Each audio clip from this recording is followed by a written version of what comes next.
How many of y'all have been ever in need of a second chance? Raise your hand.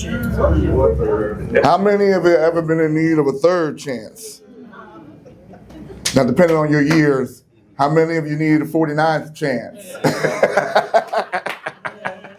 Well, I'm going to help you so that you can make the best of the chances that you get.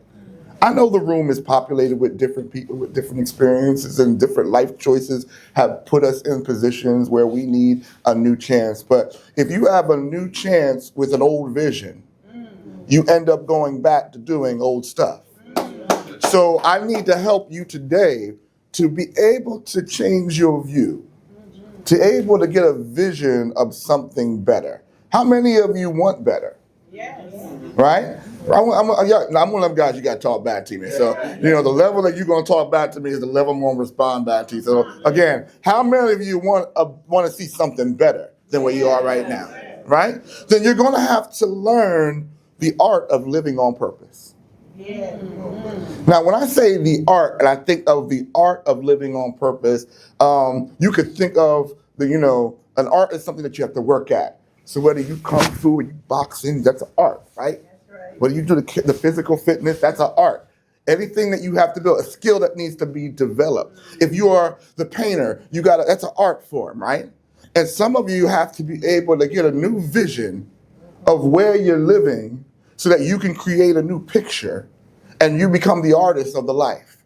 But that's a skill that needs to be developed. So the first word I want to talk to you about, write this down, people, especially if you need a change. I need you to do like Reverend Dixon said, take your notes out, because I'm going to give you something. And I'm going to move so fast that you're going to be like, what did he say? You should have your pen out, right? So write down the word success.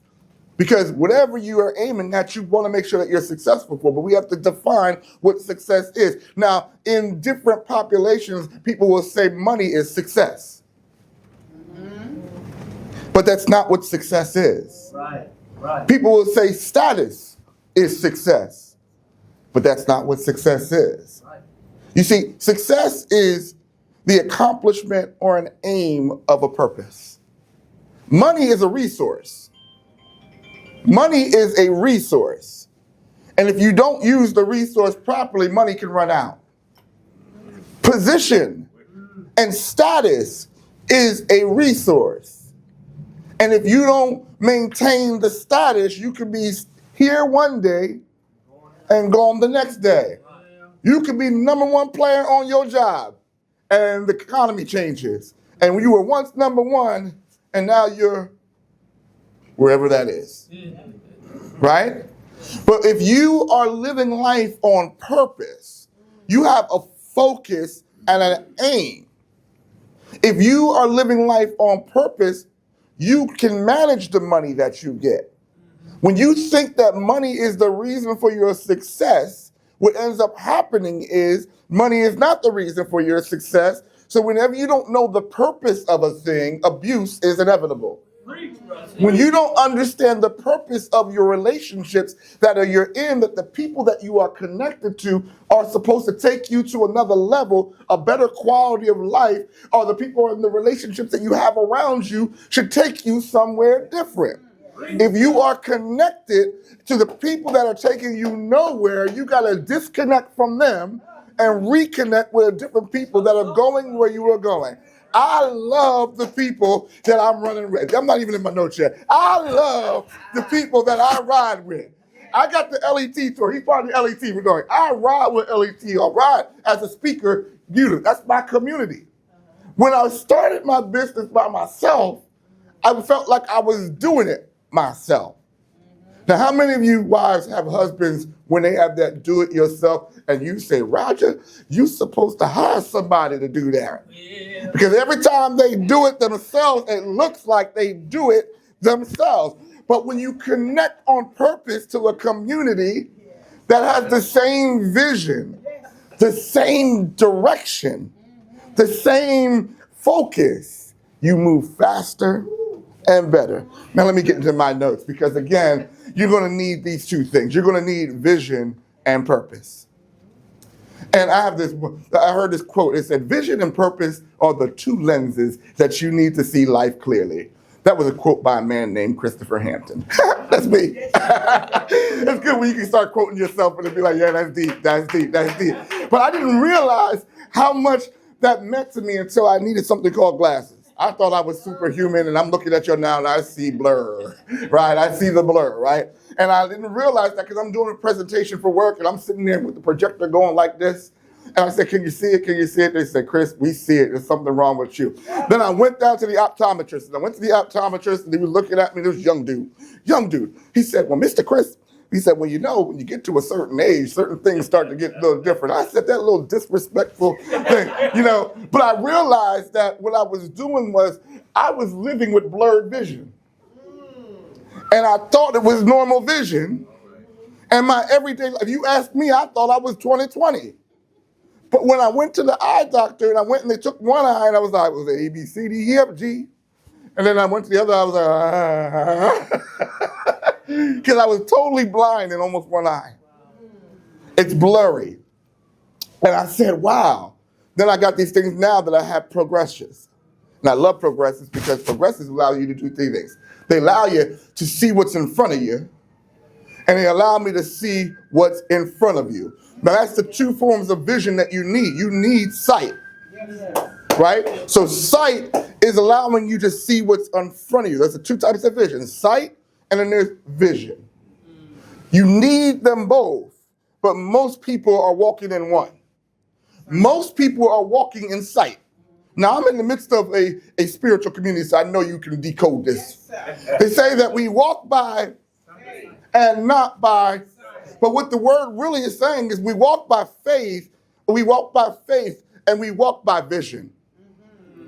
You see, we walk by vision, which is faith, because a lot of times what vision is a clear mental picture of your preferable, possible future. It's what is before you. Sight is what's in front of you. So we walk by faith, something that I believe so much that it requires an action to come to make it happen. Say it. And not by sight.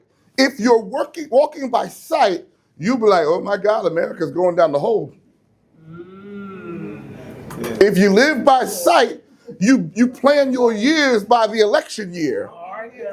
But I've been in sales all my life since I've been coming out of high school. So, and I've been out of high school for some time now.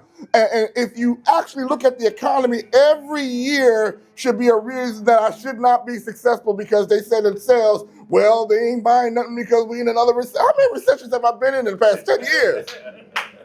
But I was able to be successful in my sales. I've been able to be successful in creating my business. Why? Because I wasn't looking at what was in front of me. I was looking at a bigger picture of what I needed to be that was before me. And we get tripped up.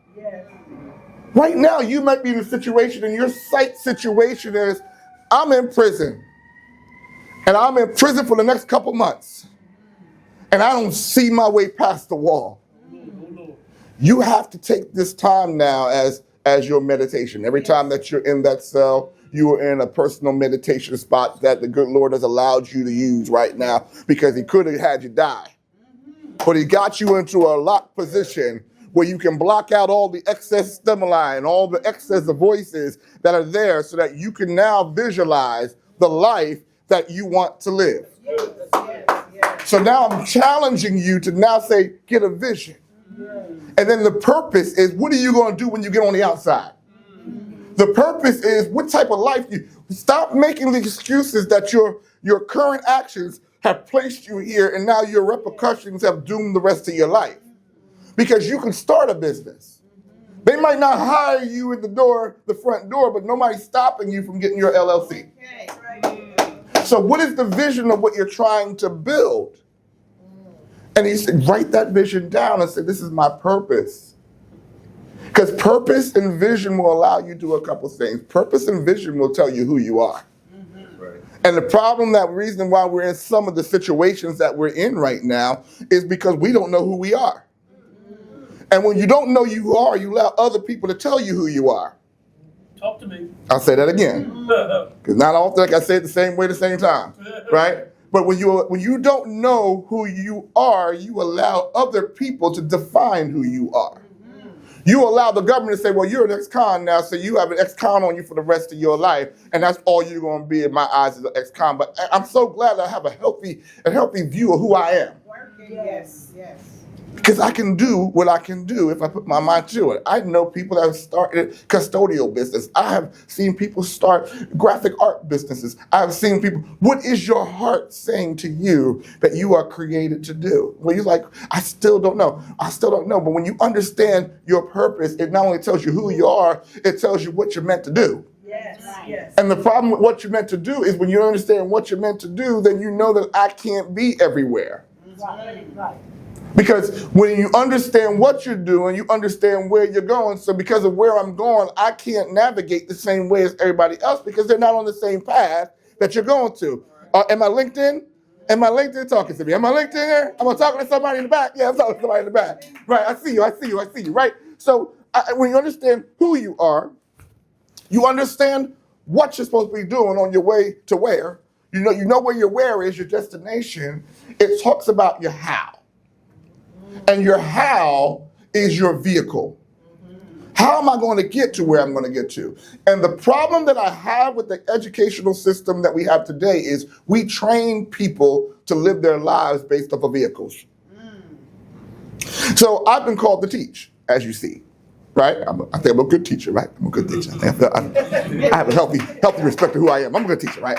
But if I was to go to my guidance counselor and they say, well, Chris, you look like you want to teach, they would put me in high school. Now, there's no problem with high school teachers, but I'm called to be a global teacher. All right. Yes. And that wasn't anything in their little perspective of what they could see. But I saw that I was there to reach the world. They were going to put me into a vehicle. And what the problem is, with vehicles are designed to take you to here to there, and they only last for so long. My very first car was a doo-doo brown Nissan Datsun. They don't make that car no more, right? Thank God they don't make that color anymore. But I rode that thing till the wheels ran off, right? But it was doo-doo brown Nissan Datsun. Am I driving the same car now that I'm 49 years old that I was when I was 16? No.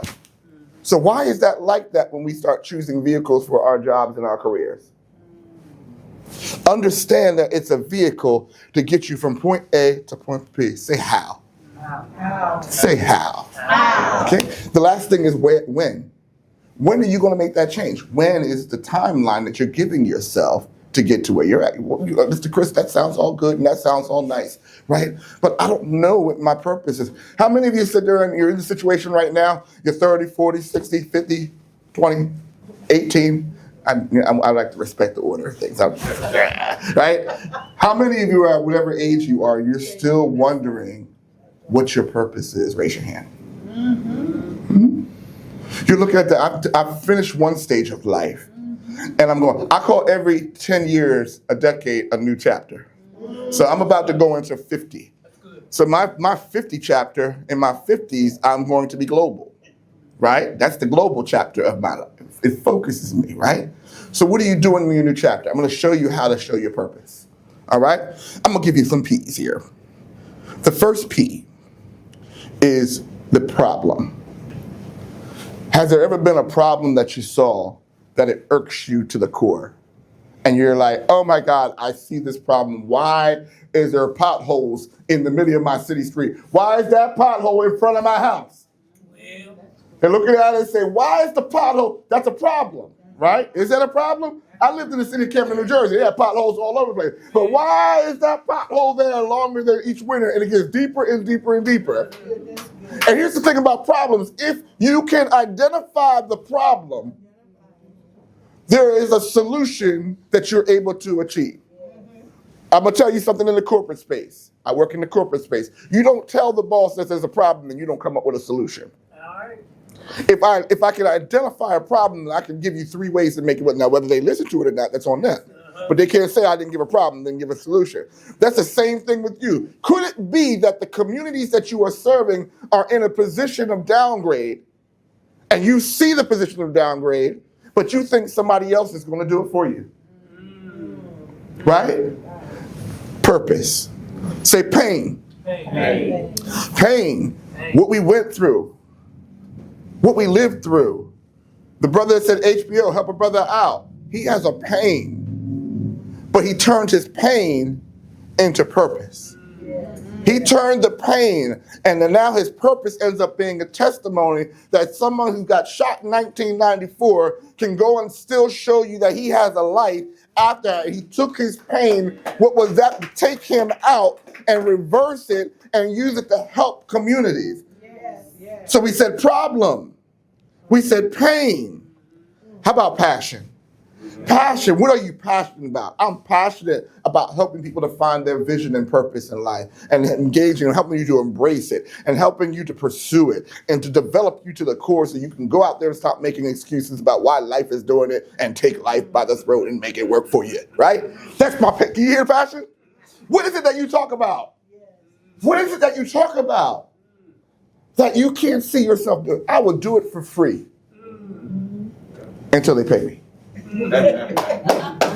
Listen, any future speakers out there, there was a time in my life, I started speaking in 2015. Over the last 3 years, I just started getting paid.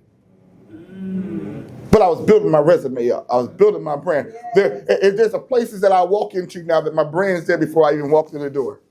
But that was the passion that built the brand, and the brand built my presence. And then when my presence walks in the door, I don't have to introduce myself. Right. Your passion. Stop doing stuff you're not passionate about. If you have a passion for it and you're skilled to do it, pursue it. Purpose. We said the problem. We said the pain. Are y'all taking notes? All right, y'all taking notes. All right. We said passion. And now, what are you phenomenal at? That's the skill portion. You need to use every good gift that has been given to you as an opportunity to build your purpose. Stop comparing what you're phenomenal with someone else's phenomenalness. I don't know if that's a word or not, but I'll coin it phenomenalness. I learned when you say the words confidently, like our president does, it can go out and do whatever you need to do, right? People receive it. Sorry. Phenomenalness, I'm gonna coin that. Stop comparing your phenomenalness with someone else's, because what you are phenomenal at is meant for you. During the COVID thing, where everybody was losing money, I knew a lady that had her skill was crocheting. And she was able to make crochet blankets, and she was sending them out all over the world. What you used for survival was there to sustain you. And you're worrying about, well, nobody's sewing and nobody's doing, but the gift of sewing was not for Chris, the gift of sewing was for you.